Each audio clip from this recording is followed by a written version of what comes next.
তৃণমূল কংগ্রেস দলটা আসলে এমন কিছু কাজ করে গেছে না, সেটা চুরি দুর্নীতি আছে, অবশ্যই আছে। তার থেকেও বড় বৃহৎ কাজগুলো কি বলতো? সন্তান, মায়ের কোল খালি করে দেওয়া, সন্তানকে কেড়ে নেওয়া। যিনি মার খেলেন তিনি তৃণমূল কংগ্রেসের সেনাপতি, আর যারা মারলো তারাও তৃণমূল কংগ্রেসের দলীয় কর্মী। এইটা থেকে তো প্রমাণ হয় যারা গ্রেপ্তার করেছে আইনের ঊর্ধ্বে তো কিছু হতে পারে না, তাই না? বস ওয়াজ দ্য ওয়ান, সবার মোবাইলে নাকি সবার সঙ্গে ওনার কথা হয়। আমি এমনও কথা শুনি যে বসের সঙ্গে যাদের কথা হতো তারাও বলছে যে আমরা তো বসকে কোনোদিন দেখতেই পাইনি, ছুটেই পারিনি। তো তারা সব থেকে আগে অভিষেক বন্দ্যোপাধ্যায়ের বিরুদ্ধে মুখ খোলা শুরু করেছে। এর থেকে আমার মনে হয় না আর বড় কোনো উদাহরণ প্রয়োজন দিদি তোমার কাছে, যে ফ্যান বেসটা আসলে কিসের ছিল, ক্ষমতার, দম্ভের, অহংকারের নাকি ভয়ের। এই সঞ্জু কর্মকারের জন্য অভিষেক বন্দ্যোপাধ্যায় এসেছেন, এটা তো কোনো খারাপ বিষয় নেই, কিন্তু অভিষেক বন্দ্যোপাধ্যায়কে সময়, স্থান, কাল, পাত্র বুঝে আসতে হতো। তৃণমূল কংগ্রেসের জামানায় পোস্ট পোল ভায়োলেন্স, পঞ্চায়েত ভোটের পর যা সিনারিও থাকতো প্রত্যেকটি অঞ্চলে, এবং সেটা নিয়েও বিভিন্ন জায়গায় আমি বলেছিলাম কিন্তু যে এইটার আইনি ভাবে এর ব্যবস্থা নেওয়া উচিত, কিন্তু সেই ব্যবস্থা কেউ নেয়নি। আজকে অভিষেক বন্দ্যোপাধ্যায়ের ক্ষেত্রে যদি আইনি ব্যবস্থা হয়, তাহলে ত্রিলোচন মাহাতোর ক্ষেত্রে কেন হবে না? 18 বছরের সেই ছেলেটা পুরুলিয়াতে, যাকে 18 বছর বয়সে সে বিজেপি করে এবং সে বুথে বসেছিল বলে তাকে জ্যান্ত পিটিয়ে মারা হয়েছিল।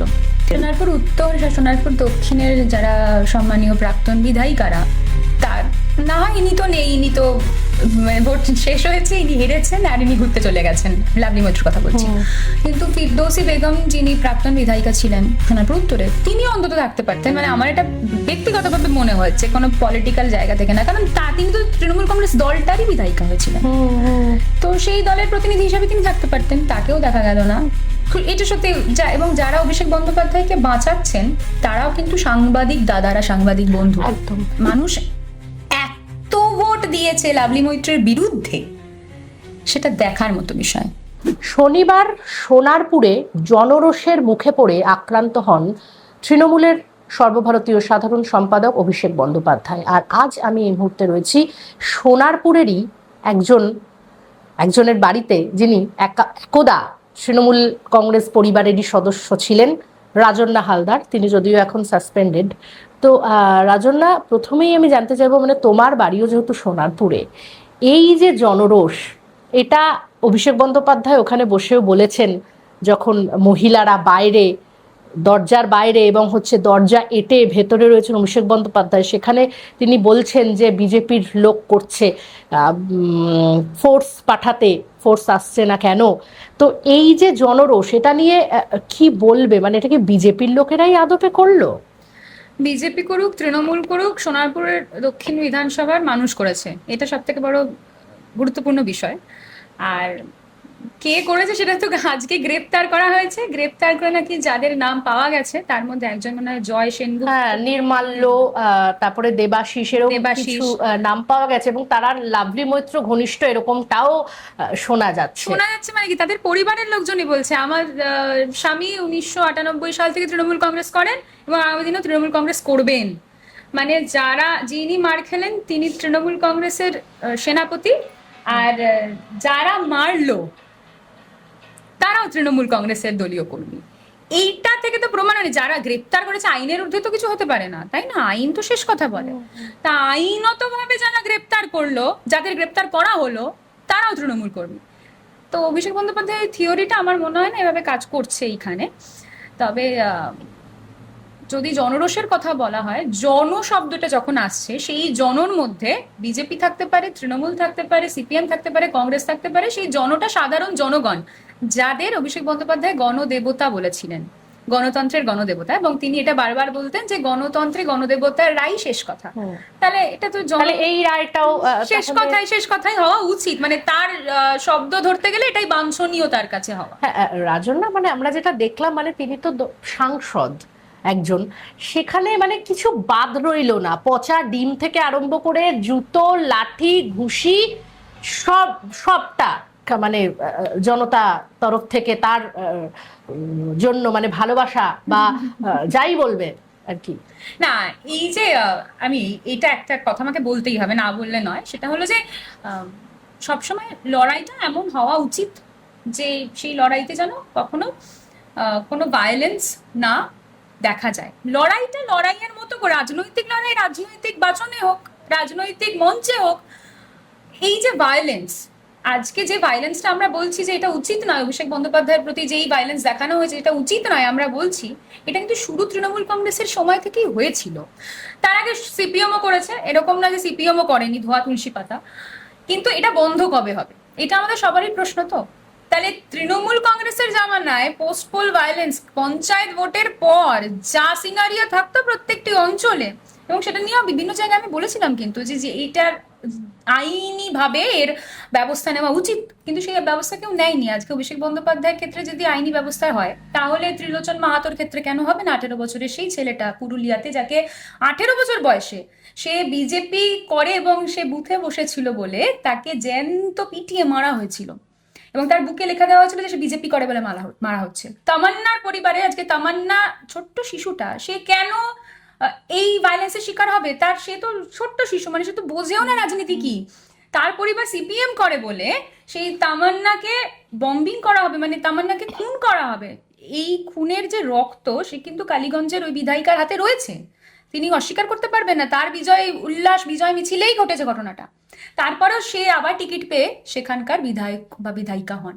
তা আমার প্রশ্ন, আজকে এই ভায়োলেন্স শুরু করেছিলেন তৃণমূল কংগ্রেসের কর্মীরা বা তৃণমূল কংগ্রেসের সুপ্রিমোরা। তখন তো তিনি বলেননি কেন, তখন অভিষেক বন্দ্যোপাধ্যায় যাননি, আন্দোলন করেননি, যখন প্রত্যেকটা বাড়িতে বাড়িতে এই যার বিরুদ্ধে বিভিন্ন অভিযোগ উঠেও আসে, মহিলারাও বলছেন যে প্রত্যেকটা বাড়িতে বাড়িতে গিয়ে নাকি থ্রেট দেওয়া হতো, ফোনে থ্রেট দেওয়া হতো যে যদি ভোটে না দেয়, তৃণমূলকে যদি ভোট না দেয় দেখে নেবে 4 তারিখের পর, 4 তারিখের পর নাকি ডিজে বাজানো হবে। তো শুরু তো উনি করেছেন, শেষ এই যে সঞ্জু যার বাড়িতে সোনারপুরে গতকাল অভিষেক বন্দ্যোপাধ্যায় গিয়েছিলেন, তো সেখানকার পাড়ার লোকেরাও কিন্তু এই সেম কথাই বলছেন যে 4 তারিখের পর দেখে নেব বা এই ধরনের আর কি কিছু টার্ম ইউজ করছে। আমি তো বলছি, মানে এটা তুমি একজনকে উস্কে দিয়েছো, তুমি সেই উস্কানির আগুন তোমাকে নেভাতে হবে।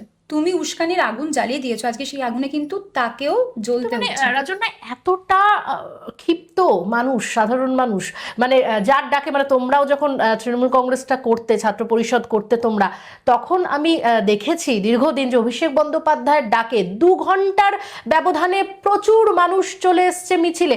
সেই জায়গা থেকে আজকে যেই তৃণমূল হারতেই এত জনরোষ, এবং যেই পাড়াতে হয়েছে ঘটনা সেখানে তো কোনো বিজেপি নেই, মানে এমনটাই ওখানে, মানে বিজেপি কোথায়? বিজেপির লোকও বলছে যে আমরা কোথায়, সব জায়গায় তো তৃণমূলই ছিল।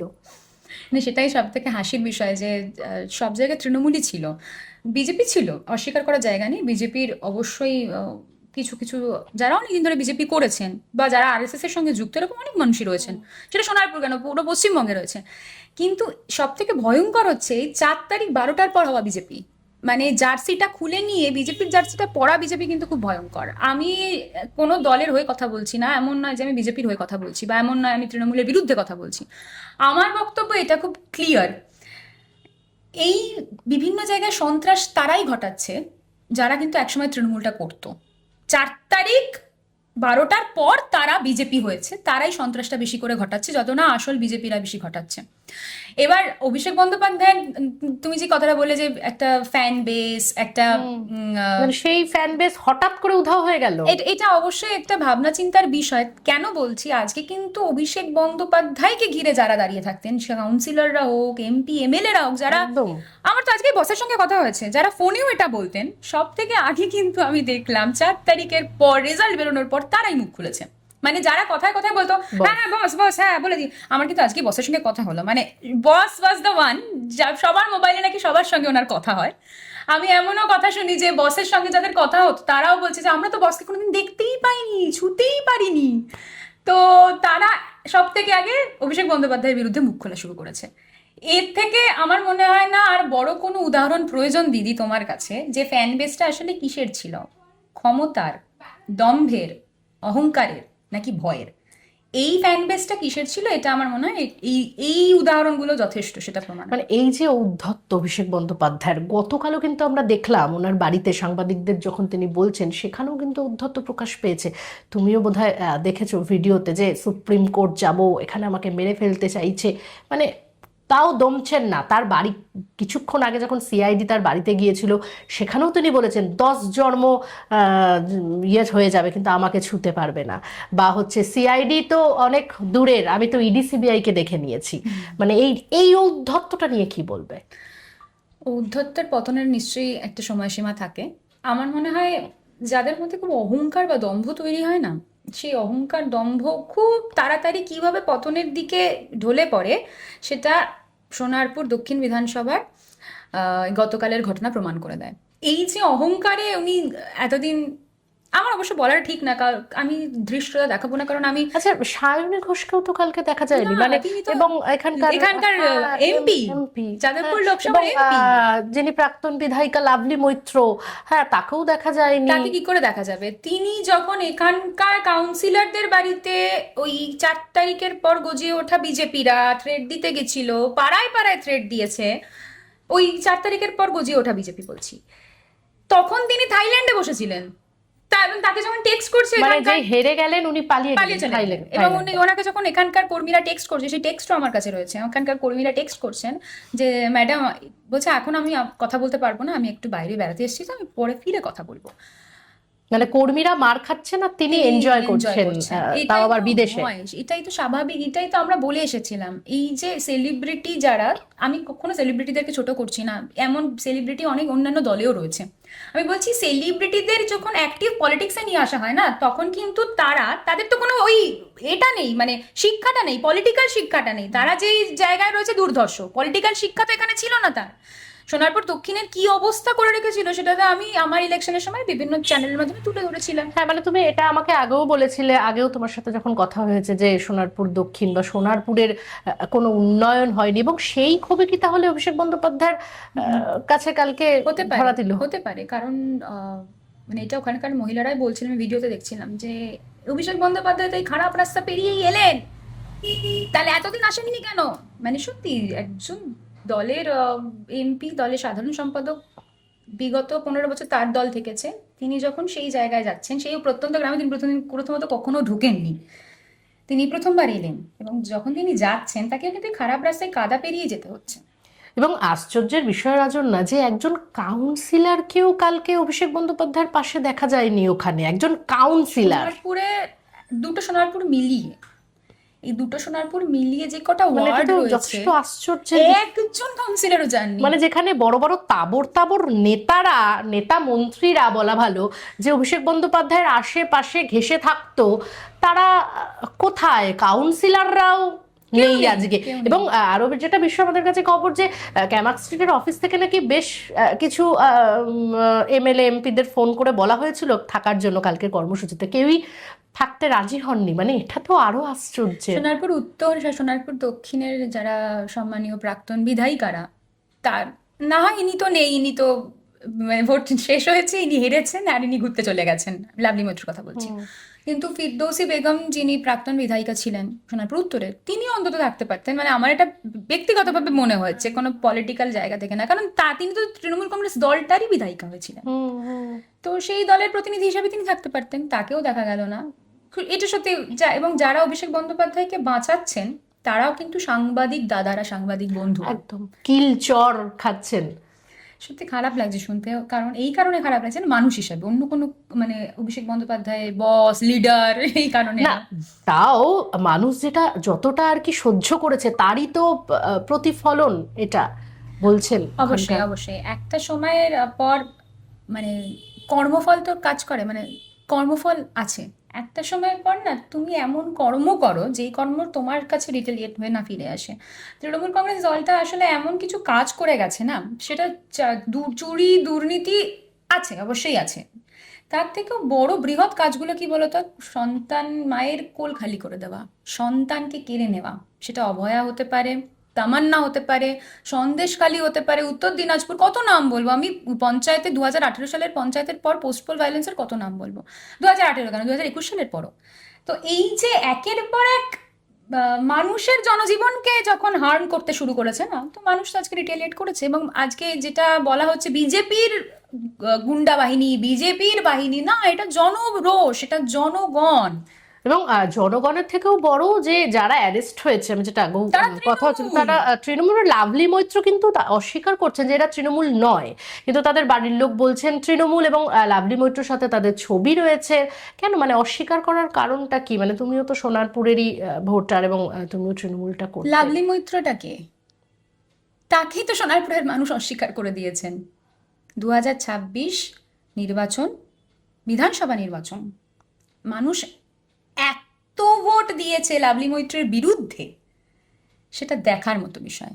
লাভলি মৈত্রর বিরুদ্ধে এত ভোট দিয়েছে। লাভলি মৈত্রটা এখন সোনারপুর দক্ষিণ বিধানসভায় কে? প্রাক্তন বিধায়িকা বাদ দিয়ে তিনি, তার কোনো এক্সিস্টেন্স নেই। থাকলে তিনি এসে এই যেই কর্মীদেরকে এতদিন ধরে, এই কর্মীরা তো তাকে লাভলি মৈত্র বানিয়েছে, তাকে তো মানে বলা উচিত না, তবু চাটুকারিতা করে তো বানিয়েছে লাভলি মৈত্র।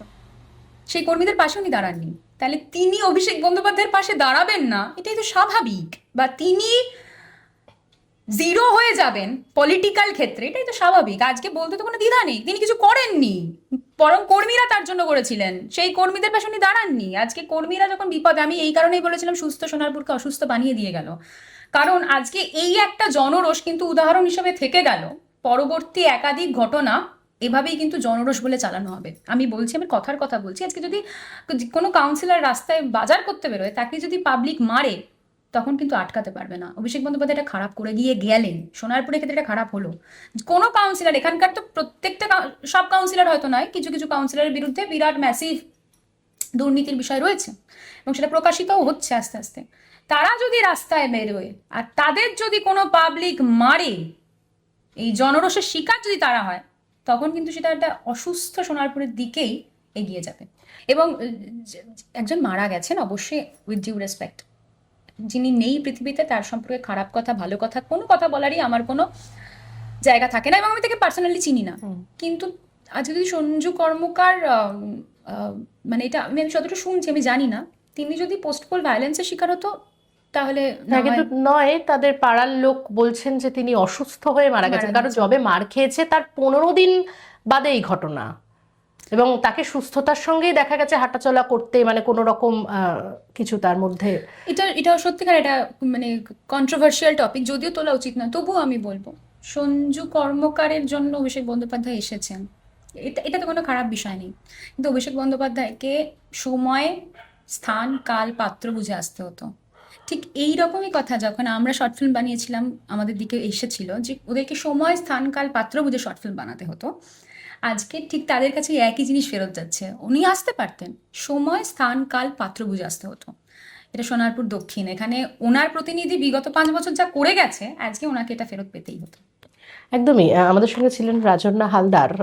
তিনি যেটা একদম সব শেষে বললেন যে সময় স্থান কাল পাত্র এই তিনটে বা জিনিসকে কিন্তু মাথায় রাখা উচিত অভিষেক বন্দ্যোপাধ্যায়ের।